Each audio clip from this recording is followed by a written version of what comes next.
Good morning students.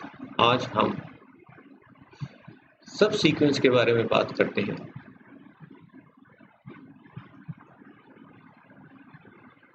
कि सब sequences क्या होते हैं।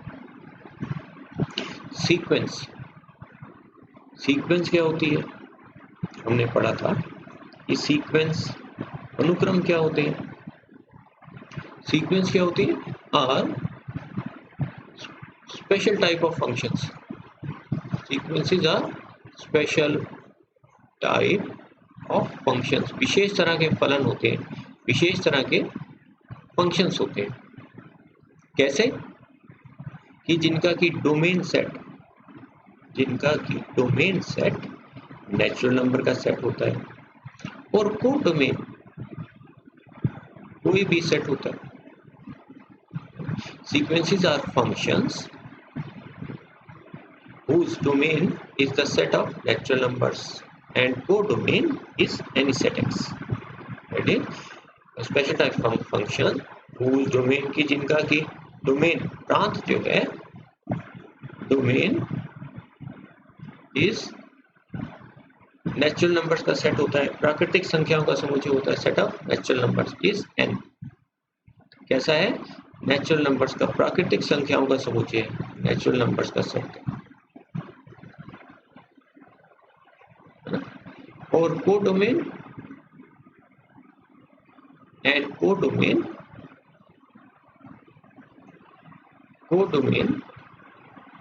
Is any set. ये कोई भी सेट हो सकता है, इज एनी सेट। पर यहाँ पे हमारे कोर्स में रियल सीक्वेंसेस थी, तो आपने पढ़ा था कि ये जो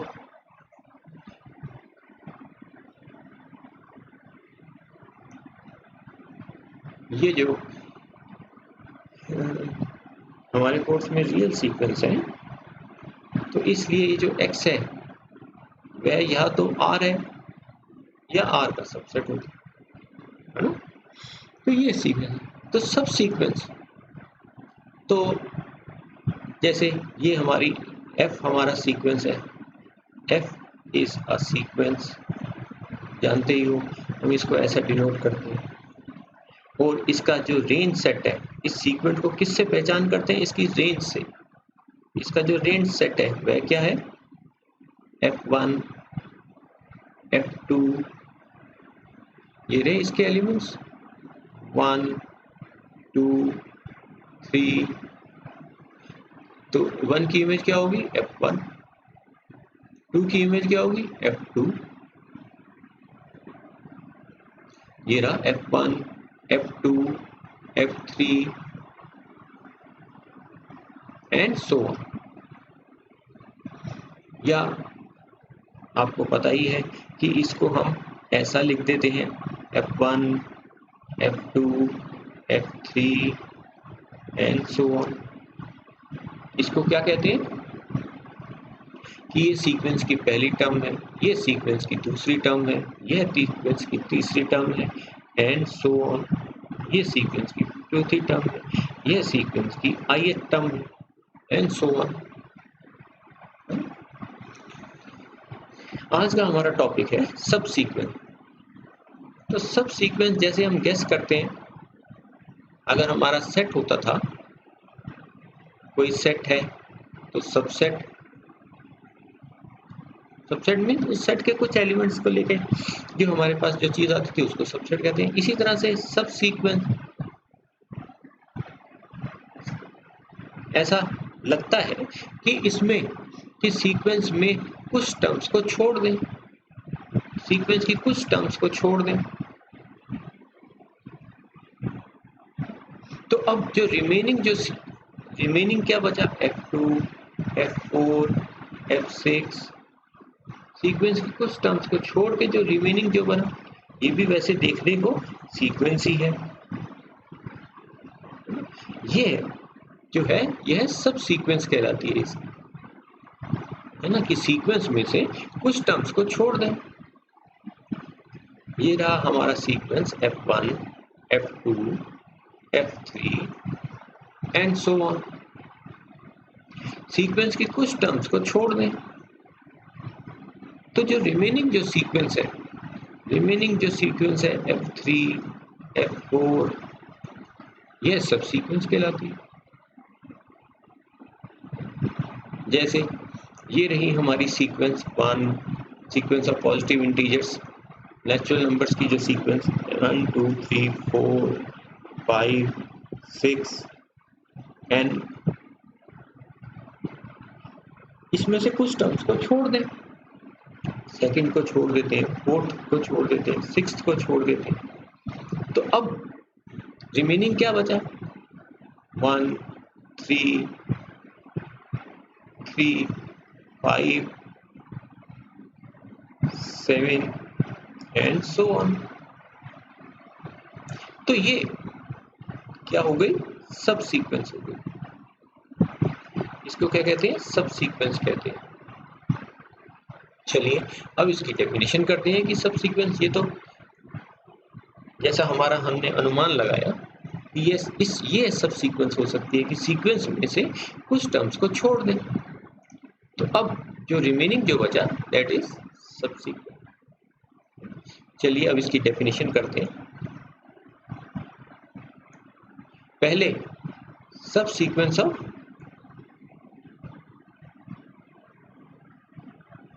पॉजिटिव इंटीजर्स को डिफाइन करते हैं। सब सीक्वेंस ऑफ पॉजिटिव इंटीजर्स, धन जो पूर्णांक है उनको डिफाइन करते हैं। सब sequence of positive integers, that means ये वाली जो सीक्वेंस है ना, पॉजिटिव इंटीजर्स नेचुरल नंबर्स का जो सेट है, इसको डिफाइन करते हैं। तो सब सीक्वेंस ऑफ पॉजिटिव इंटीजर्स क्या होता है? फलन होता है। हम जानते हैं सीक्वेंस फंक्शन होते हैं, तो ये भी फंक्शन ही है। Is a function, is a function, यह भी फलन है। कैसा फलन है? इज ए फंक्शन से f from n into n। कहने का मतलब क्या हुआ? दैट मीन कि f, ये जो सब सीक्वेंस है, यह क्या होती है? फंक्शंस होते हैं n से n पर।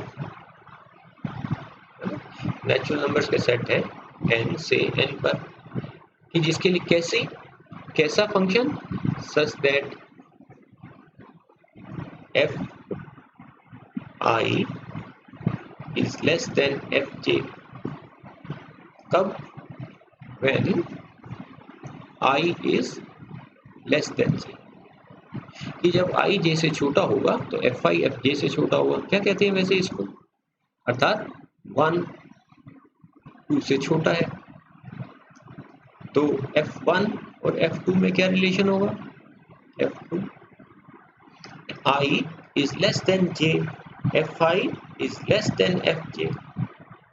2 is less than 3, 2 और 3 में क्या रिलेशन होगा? f2 is less than f3 and so fi I is less than j and fi is less than fj। वैसे ऐसी सीक्वेंस, ऐसे फंक्शन को क्या कहते हैं? कि जिसके लिए ये वाली बात होती है, तो ऐसे को क्या कहते हैं? इंक्रीजिंग फंक्शन कहते हैं। कहने का मतलब यह वर्तमान फलन हो गया, इंक्रीजिंग फंक्शन हो गया, या दूसरे शब्दों में कहें तो यह इंक्रीजिंग सीक्वेंस हो गया। तो सब सीक्वेंस ऑफ पॉजिटिव इंटीजर्स को हम कैसे, ये हम डिफाइन कर रहे हैं, सब सीक्वेंस ऑफ पॉजिटिव इंटीजर्स को हम कैसे डिफाइन करते हैं? कि इज ए फंक्शन। कैसा फंक्शन है? यह कैसा फंक्शन है? Is a function from n to n, n से n पर डिफाइन किया हमने function, such that fi is less than fj। कब? when I is less than j, है ना? तो अब हमने देखा कि f is a function from n to n। n क्या है? सबसेट है रियल नंबर। तो इसका मतलब क्या हुआ? f is a function from n to r, means that F is a real sequence, है ना? F is a real sequence, कि F real sequence है। ये जो हमारी ये जो F आया, इसको क्या कहते हैं? F is called the subsequence. F is called the subsequence of ये जो सीक्वेंस है, ये जो सीक्वेंस है, इस सीक्वेंस का सब सीक्वेंस कहलाता है। तो सब सीक्वेंस ऑफ पॉजिटिव इंटीजर्स क्या है? Is a function from n to n, n से n पर ही डिफाइंड कोई फंक्शन है। कैसा है? जिसके लिए ये वाली बात होती है, दूसरे वर्ड्स में गए तो इज एन इंक्रीजिंग फंक्शन, है ना? इंक्रीजिंग फंक्शन की भी तो यही वाली बात आती है। फंक्शन इंक्रीजिंग कब होता है? When i is less than j implies fi is less than f। तो f is called the subsequence of sequence of positive integers। चलिए, जैसे for example f is a mapping from n to n, कैसे define करी है?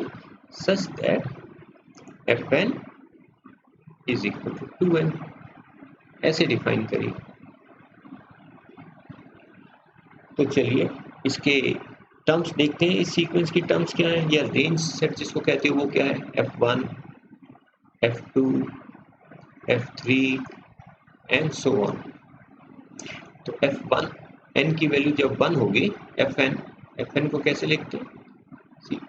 fn जब n की value 1 है तो f1 इज 2, n की वैल्यू 2 है तो f2 इज 4, n की वैल्यू 3 है तो f3 इज 6 एंड सो, है ना? तो दिख रहा है f इज सब सीक्वेंस ऑफ ये सीक्वेंस की क्या है? इसकी टर्म्स क्या है? 1 2 3 4,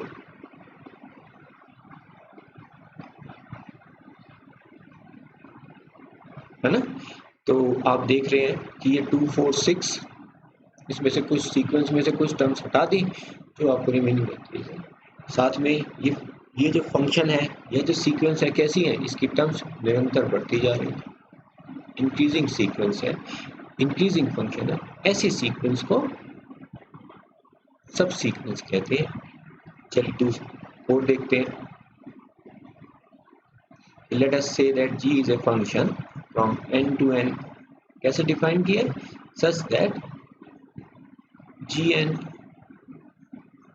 is equal to 2n minus 1। तो अब इस सीक्वेंस को देखते हैं कि यह सीक्वेंस, इस सीक्वेंस की टर्म्स क्या मिलती है हमको? g1 g2 and so on. तो g1 क्या है? n की जगह 1 रखा, 1।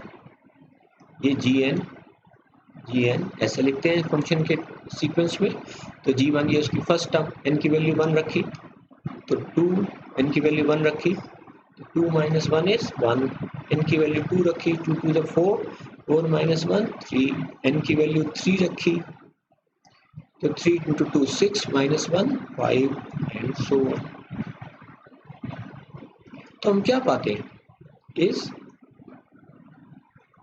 is a subsequence, किसकी सब सीक्वेंस है? And sequence of positive integers. Positive integers का जो कहने का मतलब ये 1 2 3 4 एंड सो ऑन, ये है इसकी सब सीक्वेंस। इनको देखने से हमको क्या पता चलता है? तो देखिए इनको देखने से हमको क्या पता चलता है? यह रहा f1,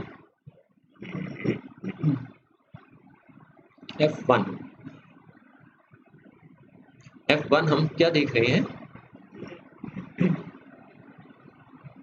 f1 जो 2 है, ऑब्जर्व हम इसको देख लो तो हमको देखने पे क्या पता चल रहा है कि इट इज ग्रेटर देन 1। ये रहा 1। F2 क्या है हमारे पास, 4 इज ग्रेटर देन 2। F3 6 है, इज ग्रेटर देन 3। क्या Fk is greater then k होगा? वैसे देखते हैं तो Fn देखते हैं तो Fn क्या आता है, 2n। तो स्पष्ट है clearly it is greater then n। इधर देखें, इसमें भी क्या ये वाली बात होती है क्या? First term G1 is 1 is greater than equal to 1। G2 क्या है, 3। G2 क्या है, 3 is greater than equal to 2। G3 देखें क्या है, 5 इज ग्रेटर देन 3। Gn क्या है, 2n माइनस 1। तो क्या ये इससे बड़ा है क्या, n से बड़ा है क्या?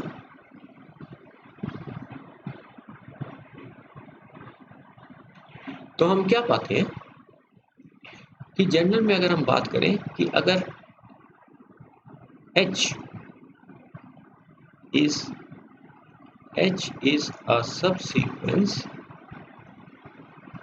of sequence of positive integers,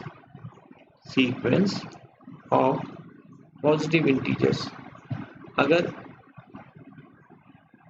H सब सीक्वेंस है सीक्वेंस ऑफ पॉजिटिव इंटीजर्स की, तो क्या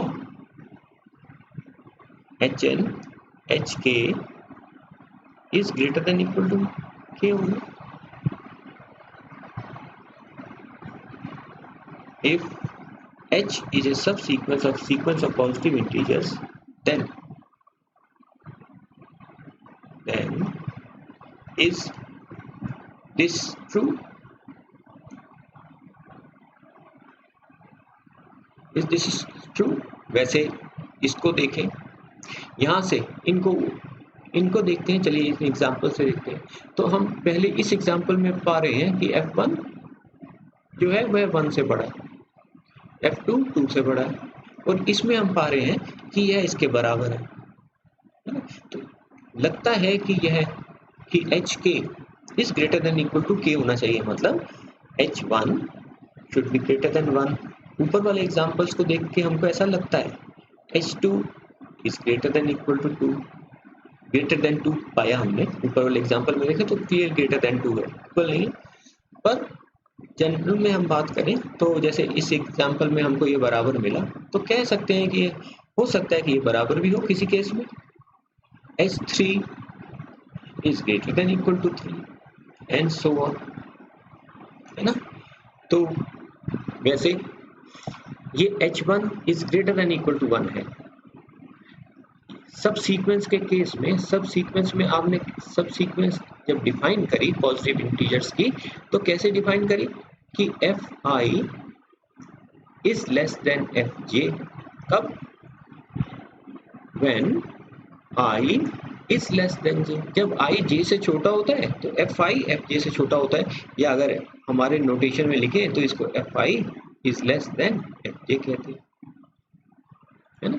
तो यहाँ से अगर ये देखें, यहाँ देखें H1, आप कहते हो कि H1 is greater than equal to 1, है ना। H2 यहाँ से 2, अगर I j से छोटा है, 1 2 से छोटा है, जानते ही, तो इसका मतलब H1 और H2 में क्या रिलेशन आया, इज लेस देन H2। या अगर कहें तो इसको ऐसा लिख सकते हैं, H2 is greater then H1, है ना। H1 क्या है, is greater than equal to 1। तो इससे आप क्या कहते हो कि H2, इनको देखें, is H2 is greater then 1। अब H2 1 से बड़ा है तो हम क्या कह सकते हैं कि H2 is greater than equal to 2। Equal भी हो सकता है, उससे बड़ा भी हो सकता है। जैसे ऊपर वाले एग्जांपल में हमने देखा तो G2 is 3 is greater than 2 है। तो हम इस वाली बात से हम क्या रिजल्ट क्या निकाल सकते हैं, इन क्या इन्फ्रेंस करते हैं, हमारे पास क्या रिजल्ट आता है कि H2 इज ग्रेटर देन, अब 2 इज लेस देन 3। तो what is the relation between 2 and H2 and H3? H2 is less than H3। सब सीक्वेंस हमने डिफाइन करी ना, सीक्वेंस ऑफ पॉजिटिव इंटीजर्स की इसी तरह से। तो इसका मतलब क्या हुआ, H3 is greater than H2। H2 क्या है, is greater than equal to 2। इनको देखें तो इससे हमको क्या पता चलता है, H3 is greater than 2। अगर H3 greater than 2 है तो इससे हम क्या रिजल्ट निकालते हैं कि H3 is greater than equal to 2। तो हम यहाँ पर हम इसी वाली बात को प्रूव करते हैं। चलिए कि अगर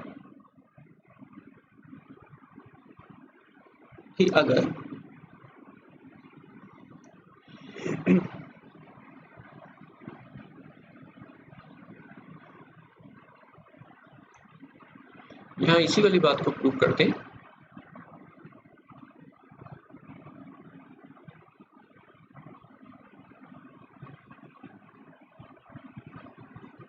कि ये हमको प्रूव करना।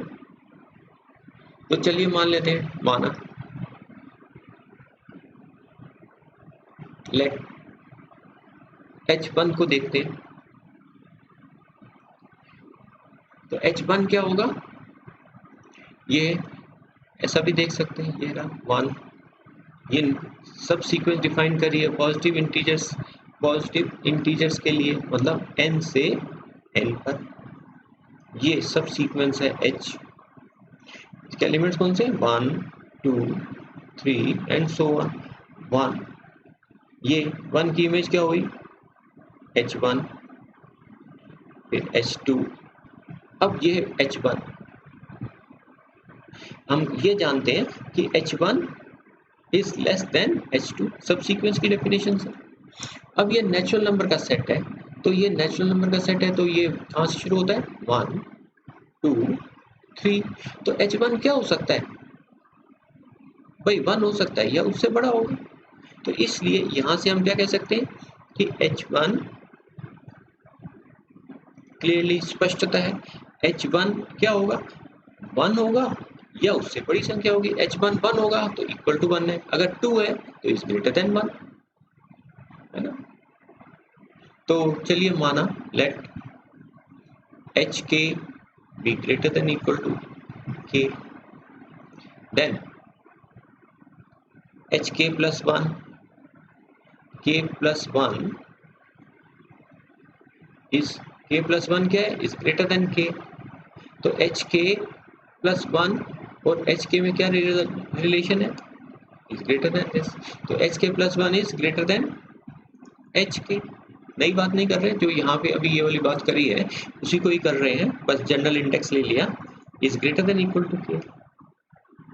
तो यहाँ से हमारे पास क्या आया कि HK plus 1 K से बड़ा है, K से बड़ा है। तो इसका मतलब क्या हो गया, HK plus 1 क्या बन गया, is greater than equal to K plus 1, यह बन गया हमारे पास। तो by induction, principle of mathematical induction से हम क्या कह सकते हैं, this means that HK is always greater than equal to K। वैसे HK आपको पता है ना, सीक्वेंस हमने डिफाइन करी, HK क्या है, दिख रहे हैं हमको ये ये एक्चुअल में यही नंबर्स ही हैं, नेचुरल नंबर्स ही हैं, पॉजिटिव इंटीजर्स ही हैं। तो HK सब सीक्वेंस, अगर H सब सीक्वेंस है तो HK is always greater than equal to K। चलिए अब सब सीक्वेंस डिफाइन करते हैं। सब सीक्वेंस ऑफ एनी, कोई भी सीक्वेंस है x, अब इसकी सब सीक्वेंस डिफाइन करते हैं। सब सीक्वेंस ऑफ एनी सीक्वेंस, कि कोई भी सीक्वेंस है, चलिए उसकी सब सीक्वेंस डिफाइन करते हैं। सब sequence of any sequence x, तो सब सीक्वेंस है, सब सीक्वेंस f, तो सब सीक्वेंस है, तो सब सीक्वेंस है, तो इसका मतलब f कैसा है,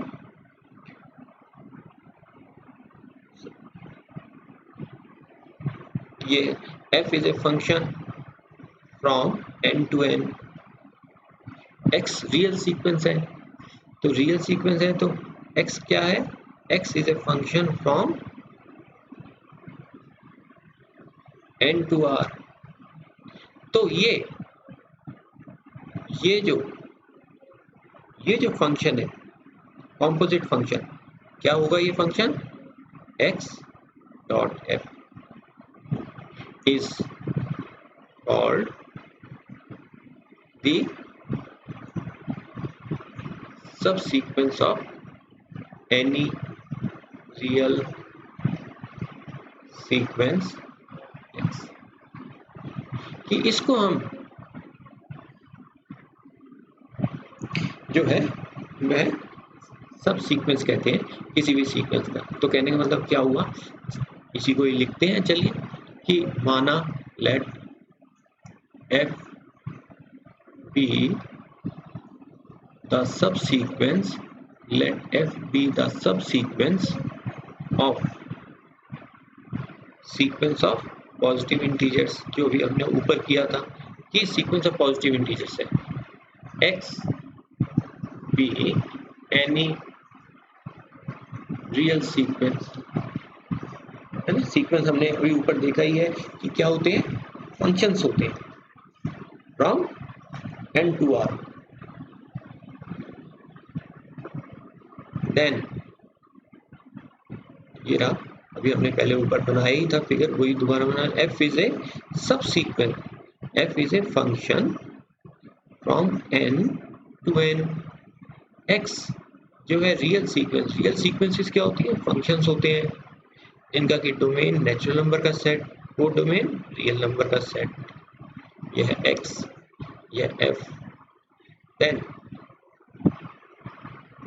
ये जो फंक्शन है composite function is called the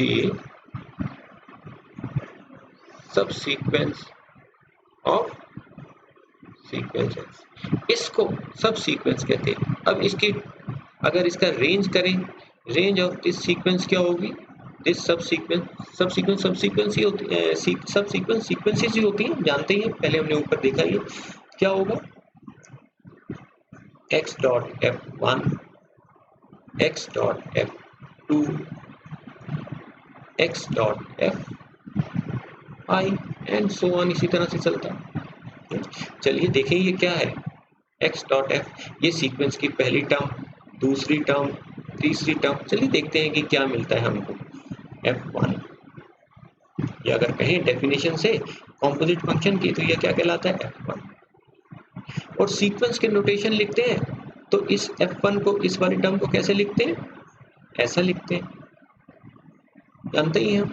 और इसको, तो ये बन गया x f1।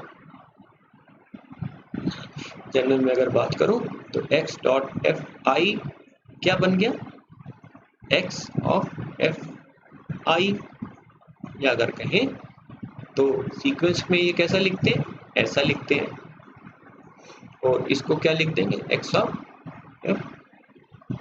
fi। तो ये बन गई हमारी रेंज सीक्वेंस की, क्या बन गई, x f1, x f2, x f3 and so on. तो ये सब सीक्वेंस बन गई। सीक्वेंस क्या थी, सीक्वेंस क्या है, यह x, इसका रेंज लिखें तो ये क्या बनता है, range of the sequence x1 x2 x3 f1। अभी ऊपर हमने देखा f1 और 1 में क्या रिलेशन है कि f1 is greater than equal to 1, f2 और 2 में क्या रिलेशन है, f2 is greater than equal to 2, f3 is greater than equal to 3। कहने का मतलब क्या हुआ, इस f1 1 या उससे बड़ा है तो हम इस वाली सीक्वेंस की टर्म्स में से कुछ को गायब कर रहे हैं, तो ये हमको ये मिल रहा है, इसलिए यह सब सीक्वेंस कहलाती है। इसकी इस sequence. I think it is sufficient for today, अभी के लिए बहुत है। आप इसको पढ़ना दोबारा, इसके बाद कल जो है हम और एग्जांपल्स लेते हैं। Thank you.